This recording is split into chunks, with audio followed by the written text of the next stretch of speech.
The Toyota Tundra, redesigned for 2022, gets a top-of-the-line trim called the Capstone. Is it worth $75,000+? Today we're gonna find out. Now the Capstone is exclusive with the iForce MAX Powertrain, the twin-turbo V6, gone is the V8, but it's hybridized, 437 horsepower, 583 pound-feet of torque, made it to a 10-speed automatic transmission. This Capstone has a unique front grille here, and of course we have that blue highlighted hybrid Toyota logo Tundra there at the bottom of the grille as well.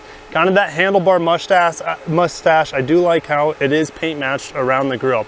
This does have the upgraded headlights here. We do have sequential turning lights on the front and the back. I do really like the headlights on the hood.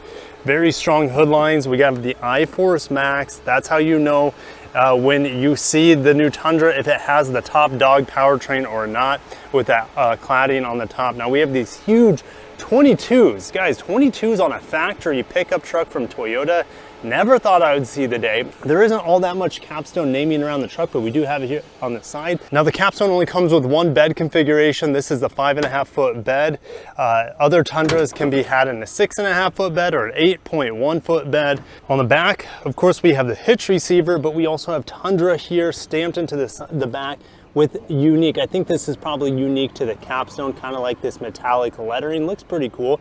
Chrome handle here, and it comes out with this motorized step. We also have this unique exhaust. Now there's nothing coming out of here right now, even though the vehicle's on, you might be able to hear it, but it's really just the radiator fans blowing because it's running off the battery, which is in the back seat. But one more thing about the exterior, we have this motorized step here to get in, which is actually pretty handy. Taking my kids to school, they quite enjoy it. Now, this is the Capstone. This is the range topping. So when it comes to materials, it better be surprising. And we do have soft touch here. We have this two-tone material. On the seat, we have semi-aniline leather, so that's great to see. Soft on the top. We have a head-up display in here, of course. A little basket in here for maybe some accessories. We have the digital rearview mirror, wood up here. This also has a ride height adjustment for the rear for your towing. We also have a 360 camera. We also have adaptive dampers on here, and you can see you can go to Sport Plus mode, which I have not tested it in Sport Plus mode at all. This vehicle for me is all about comfort riding around town and comfort. Steering wheel is okay. I feel like you kind of see the steering wheel in most other grades of the Tundra, and the TRD has TRD down here. It would have been nice to have some unique Capstone embroidery or something on the steering wheel. Unfortunately, we don't get it. Wireless charger that doesn't really work with my phone, and then we also have this wood hiding a couple cup holders here, more wood right here. This tray is slidable, you can lift this up. Couple USBs down here, and this USB-C has been charging my devices really quickly. Leaving the front, of course, that step comes out. Unique grille pattern here for the speaker. I think it might be aluminum. I think it is aluminum, it's hard to tell. We also have wood there on the doors. Before we get in the back though, we have more attention, or about the same amount of attention to this door as it does in the front with this unique grille here. We also have sunshades for the rear passengers. I've been taking my kids to school. They love riding in this truck. Underneath here is the hybrid battery for this iForce MAX Powertrain. And we have real nice seats here with high quality headrests with the semi-aniline leather. Very soft, very comfortable for the passengers. Big mat pockets. Couple more cup holders back here. Small vents in the back, but they're down here. They're almost like leg coolers. We also have heated and ventilated seats in this model, and more chargers back here, as well as a household plug-in. Folding down the armrest, we're greeted with a couple more cup holders. So the seat's 5 people, but you have 6 dedicated cup holders in this vehicle. Something that might be unique to the Capstone, I haven't noticed this in other Tundras, is an additional leather sleeve on this handle. Leaving the review space, you can just see how much of this screen is taken up with a 360 camera for like low speed maneuvers. I love it. It's probably the largest backup screen and 360 camera I've ever seen implemented on a vehicle. It's excellent, well done Toyota. Getting in the brakes here, the brake feel is really strong in this vehicle.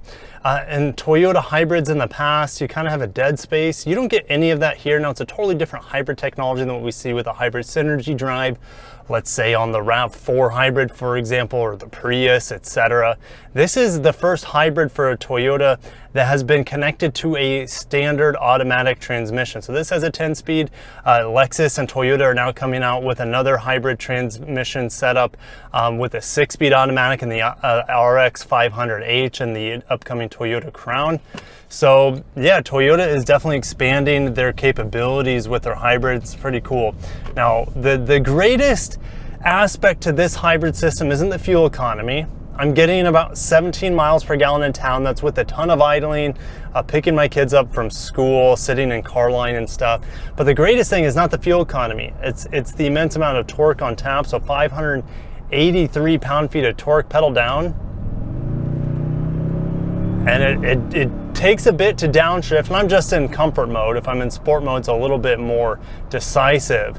But yes, this thing can definitely roast some tires at low speeds. This Capstone doesn't tow the 12,000, it tows a little over 10,000 pounds, which I think is gonna be plenty enough for most people out there. I have it in comfort mode, and the ride quality in here is very luxurious. It's very quiet in here. I don't get any creaks or rattles. It feels like it's very, very well built. But you can get this same sort of air ride suspension for the rear as well as the adaptive dampers. Other models like the Platinum trim, for example. Comfort in the Capstone, of course, is really good. I already talked about the ride quality, but the seats are super soft with the Semi-Aniline leather. Like they're buttery soft.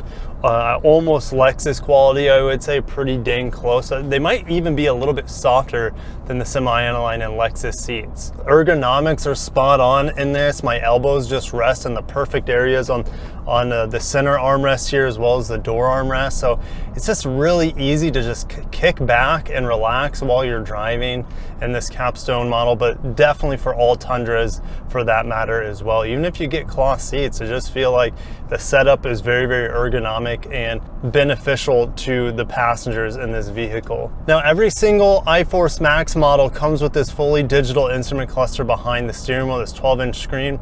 One of my favorite things about it is the unique startups. Every time you start this vehicle, it gives you a different US national park, which is just, it's really, really pretty, the animations that they came up with, and it's a treat to turn this vehicle on. Oh, I want to say this Capstone also has more acoustic glass than other Toyota Tundra models, so that has it going for it, and that helps it make it sound a little bit more quiet as well. And this is a notoriously loud and terrible road, and the Capstone is just having no issues with it. I've been in other cars where it's really rough right here, and I'm not even bothered by it one bit in this truck. We'll get into the gas a little bit here, not too much initially because I don't want to swing out the back end. Pedal down. It's not fast, and nor are people probably expecting this truck to be fast. You know, if it was a dropped truck competing with, you know, the Lightning or something, maybe one day Toyota will do something like that. It's like a GR Tundra, but this powertrain is not set up for that, and this truck is definitely not tailored for acceleration. It's definitely tailored for longevity and just overall usability. Talked how good the ergonomics on here, but I just love this traditional shifter where my hand just naturally rests. This Corolla doesn't know what it's doing. let's use this 583 pound-feet of torque, get around that Corolla. And I didn't hammer down there, I just gently rolled onto the gas pedal, and that's where that immediate electric torque really helps out. You don't have to wait. If you just pedal down, you're probably gonna have to wait for that transmission to cut down a couple gears. But if you get maybe 50 to 75% into the gas pedal, it's a lot more decisive and more satisfying with the response. I'm gonna get hard into the brakes here, going about 55 and hard. Super smooth. Very strong feedback from that pedal. I really, really like how this truck feels when it's braking. So this Capstone model, it is very quiet, comfortable, pretty lavish, but since there are so many levels or trim levels of the Tundra, if I wanted a luxury version of it, you know, and budget wasn't a thing, I guess I could go with this. But to be honest, I think the 1794 is, that would be my pick if I wanted a luxury Tundra. But you essentially have 3 different choices now if you want a luxury pickup truck from Toyota. Capstone, Platinum, and 1794. And then if you also want to drop nearly 70K for the truck and you want more off-roading prowess, you have the TRD Pro. My pick though is still the SR5 with the TRD Sport setup. You know, I wouldn't be doing a lot of off-roading with this truck. If you're driving mostly on-road, you want some of the best looks. I think the SR5 TRD Sport is one of the best bang for your buck. So you can still get the big screen in there as well. But I'm happy Toyota came out with this Capstone, even though I don't think it's a good buy compared to other trim levels, because it gives us more choice, more options, and just fleshes out their truck lineup that much better. But what do you guys think about the $75,000+ Capstone Tundra? A little overkill? Do you think it's worth the money? Let me know. Do you own a Capstone, or are you looking to buy? Let me know why you are interested in the Capstone, or what trim level of the Tundra are you most interested in. I've already said the SR5 TRD Sport for like the Crew Max is the way to go. I don't think this iForce MAX Powertrain gives you enough to justify the expense on top of the normal twin turbo V6, but that's just my opinion. I'll see you guys down below. If you enjoyed today's quick little drive and small review of the Tundra Capstone, hit the like button, subscribe for more Toyota news and reviews. I got a lot of stuff coming for you guys. Thank you so much for your support. Catch you in the next one, and